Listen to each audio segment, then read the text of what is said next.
முதல்வர் ஐயா அவர்களுக்கும் தெலுங்கானா முதல்வர் ஐயாவுக்கும் அப்போ நம்ம டிசிஎம் அந்த வார்த்தையை சொல்லும் போது மாமன் உதய் சாருக்கும் அமைச்சர் பெருமக்கள் எல்லாருக்குமே என்னோட வணக்கத்தை தெரிவிச்சுக்கிறேன்.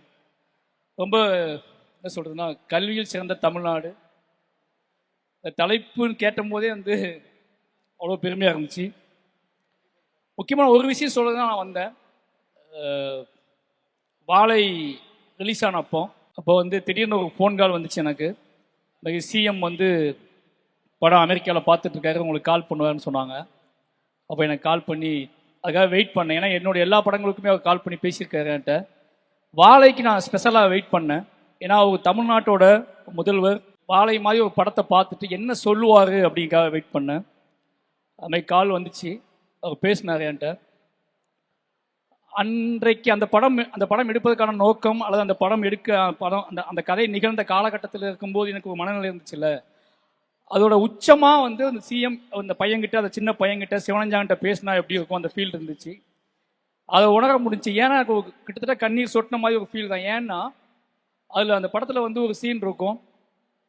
முக்கியமாக தமிழ்நாடு கவர்மெண்ட்கிட்ட நான் என்னைக்காவது ஒரு நாள் அது எங்கேயாவது பதிவு பண்ணு நினச்சிட்டே இருந்தேன். அது என்ன அப்படின்னா, அந்த காலை உணவு திட்டம் அப்படிங்கிறது தான். நான் வாழை ஷூட் பண்ணும்போது அந்த பையன் பசியில் வாழைப்பழம் திருடுவான். நான் முதல்ல திருட்டு பழக்கத்தை கற்றுக்கிட்டது பசியில் தான் கற்றுக்கிட்டேன்.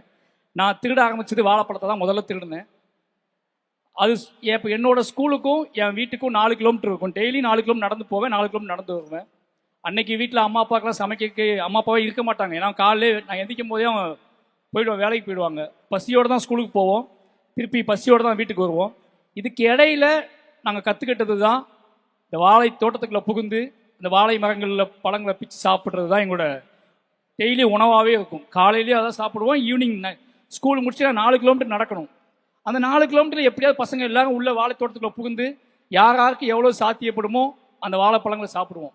பசிங்கிறது ஒரு பெரிய போராட்டமாகவே இருக்கும். பசியால் படிப்பை நிப்பாட்டினவங்க நிறைய பேர், என் கூட படித்த நிறைய பேர் படிப்பை நிப்பாட்டினவங்க நிறைய பேர். பசி என்னன்னா, அன்னைக்கு ரொம்ப தூரமாகும் பள்ளிக்கூடம், அவ்வளோ தூரத்துக்கு போயிட்டு திரும்பி வர முடியாது.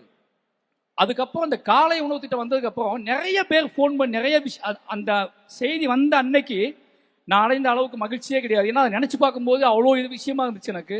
அந்த ஒரு திட்டத்துக்காக எவ்வளோ நன்றி சொன்னாலும் என்னால் அன்னைக்கு அதை எப்படி சொல்கிறதே தெரியல. ஏன்னா அது ஒரு முக்கியமான ஒரு பாய்ச்சலாக நான் பார்க்குறேன்.